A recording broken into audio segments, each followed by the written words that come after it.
¿Qué tal? Ya estamos por acá otra vez. Buenas noches. Ahora vamos a ver de dónde sale la fórmula para calcular la fuerza electromotriz que se genera en un generador eléctrico que funciona a partir del movimiento de rotación de un conjunto de n espiras. Ese movimiento de rotación viene proporcionado seguramente por una turbina hidráulica, una turbina de gas, una turbina de vapor, algún elemento giratorio, un ventilador, que ahorita están tan de moda en las energías renovables. Dice, un conjunto de n espiras rectangulares, base igual a b, altura igual a a, giran alrededor de un eje horizontal perpendicular a un campo magnético horizontal b. Si la frecuencia circular es eje, determina la FEM inducida que se genera. Hay que recordar que la frecuencia circular está dada en revoluciones por segundo o ciclos por segundo. En este caso, por ser un movimiento de rotación circular completamente, es revoluciones sobre segundo. Hay que expresarlo en velocidad angular, que sería radianes sobre segundo. O sea, velocidad angular o frecuencia, dependiendo de cómo lo queramos presentar. Aquí está un dibujo, podemos observar. Tenemos un campo magnético generado por un imán, polo norte, polo sur, dirigido saliendo del polo norte. Para esto vamos a utilizar un sistema coordenado X alineado con el campo magnético, Y vertical, y Z va a estar en la dirección, prácticamente en la dirección saliendo del pintarrón.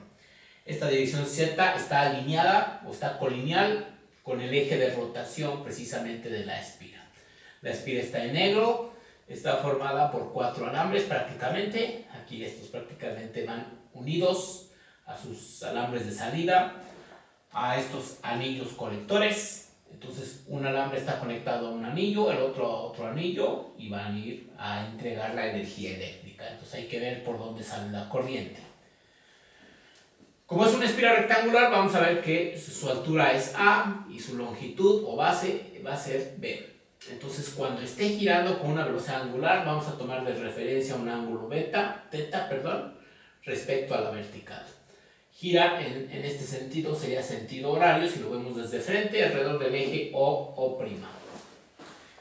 Entonces, para hacer el análisis por la FEM de movimiento, necesitamos que el campo magnético sea perpendicular a la varilla o al alambre, y que éste tenga una velocidad también perpendicular tanto al alambre como a su longitud como al campo magnético.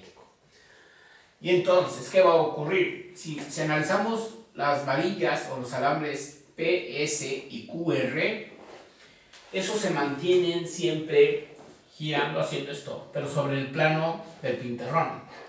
El campo magnético está en el plano del pintarrón y la velocidad tangencial que tenga los extremos del alambre, cualquier segmento, también están en el pintarrón.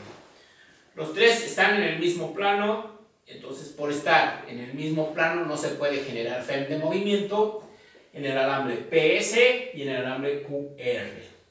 Donde se genera la FEM de movimiento es en este alambre QP y RS, que están en la dirección Z. El campo está en X y la velocidad está en el plano XY. Por lo tanto, no toda la velocidad tangencial va a contribuir a la FEM de movimiento.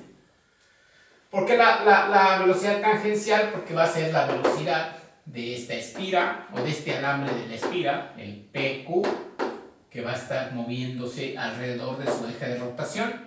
Entonces tiene un movimiento de rotación y se transforma en una velocidad tangencial. Esa velocidad tangencial va a depender de omega y del radio. Entonces esa velocidad tangencial es omega R.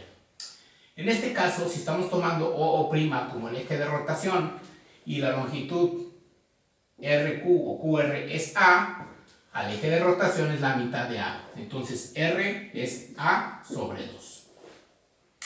Entonces esta velocidad tangencial es omega A sobre 2.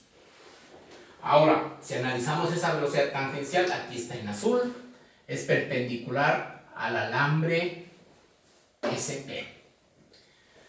Por lo tanto, si es perpendicular, va a depender de este ángulo teta que forma con la vertical el plano de la espira. Ese ángulo teta que está por arriba es este mismo que está aquí. Por razones de espacio voy a hacer el desglose de componentes de la velocidad tangencial de este lado.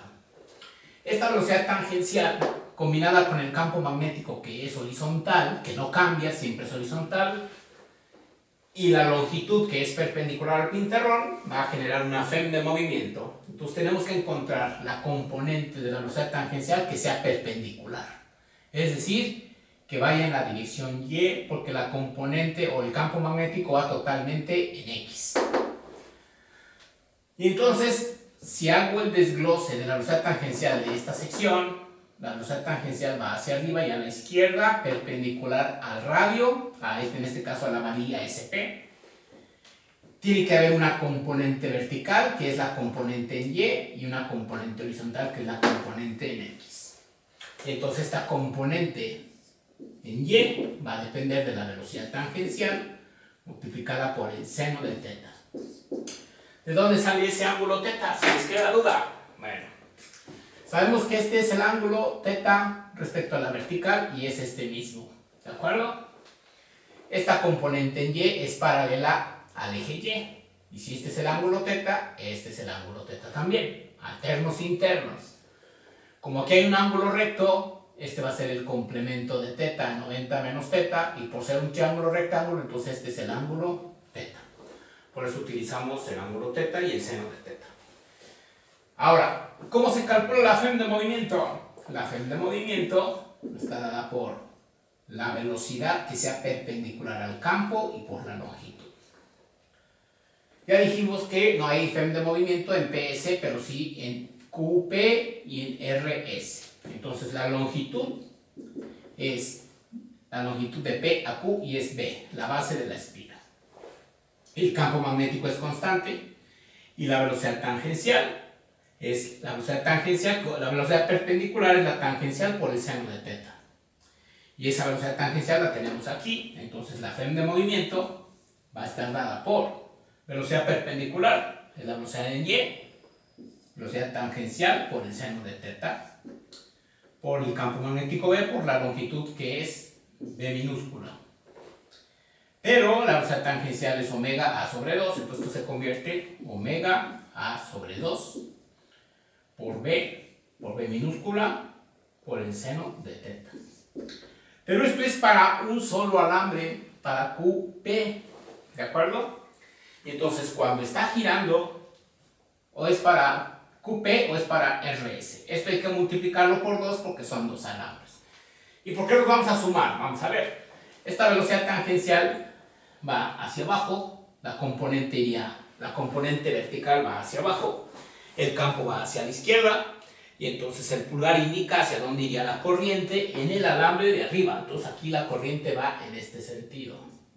Y ahí se genera una FEM de movimiento de Q a P. Ok, esta sería la terminal positiva y esta sería la terminal negativa. Vamos a analizar el otro alambre, el que está aquí en el punto R. ¿Qué va a pasar con la velocidad tangencial? La componente en Y va hacia arriba, pero el campo va hacia adelante, el pulgar apunta hacia adentro. Pues entonces apunta hacia adentro, esta es la dirección de la corriente. Y entonces la corriente sale de aquí y por aquí entra, por así decirlo. Pero esto es cíclico, esto es nada más cada 180 grados, porque después va a cambiar la corriente de sentido, por eso se llama corriente alterna. Y lo va a dar precisamente en la fórmula. Entonces, esto es para una sección, yo necesito dos, y son n espiras. Entonces, la FEM total es el número de espiras por 2 por esta cantidad, omega por A sobre 2, por el campo, por B, por el seno de teta. Para esta espira rectangular, A por B es el área. Y luego tenemos que la velocidad angular es el ángulo teta entre el tiempo. Y si yo multiplico omega por t, me va a dar teta. Entonces aquí vamos a sustituir el ángulo teta por omega t.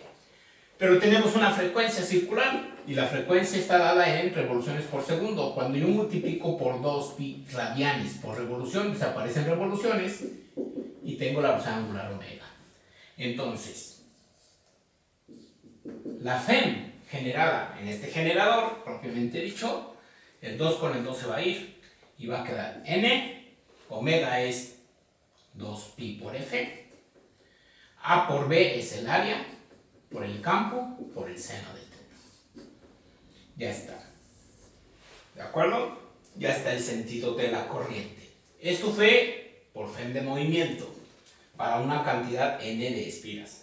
Lo podemos acomodar y presentarlo como 2 pi f y luego n BA para que no se les olvide, n BA por el seno de θ. Ok. Vamos con el otro enfoque cuando es por FEM. Esto fue por FEM de movimiento. Vamos con la ley de Faraday. Ley de Faraday. La ley de Faraday nos dice que una FEM está generada por un signo negativo que multiplica el número de espiras, el negativo de la variación de flujo magnético entre el intervalo de tiempo. Menos n por la variación, y el flujo magnético es el campo por el área, pero el campo magnético perpendicular al área entre el intervalo de tiempo. El área no cambia, lo que cambia es la componente perpendicular al área. Aquí está. Esta es la que genera el flujo magnético. Y entonces, ¿cómo va a quedar? Menos n por A por la variación del campo magnético perpendicular. Y ese campo magnético perpendicular es B. ¿Qué cateto viene siendo si este es el ángulo θ?